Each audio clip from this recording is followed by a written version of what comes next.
ശബ്ദത്തിന് സഞ്ചരിക്കാൻ മാധ്യമം ആവശ്യമാണെന്ന് കണ്ടെത്തിയത് റോബർട്ട് ബോയിൽ.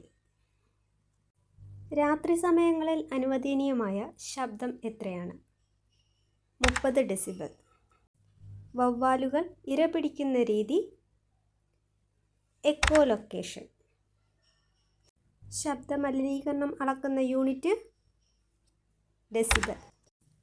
ഗാൾട്ടൺ വിസിലിൽ ഉപയോഗിച്ചിരിക്കുന്ന ആവൃത്തി അൾട്രാസോണിക്. ടെലിഫോൺ ബെൽ മുഴങ്ങുന്ന തീവ്രത എത്രയാണ്?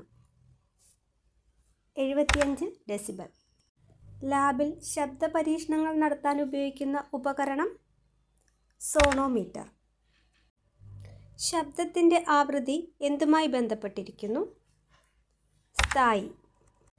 പ്രണോദിത കമ്പനവും അനുനാദവും ഉപയോഗപ്പെടുത്തിയിരിക്കുന്നത് ഏതിലാണ്?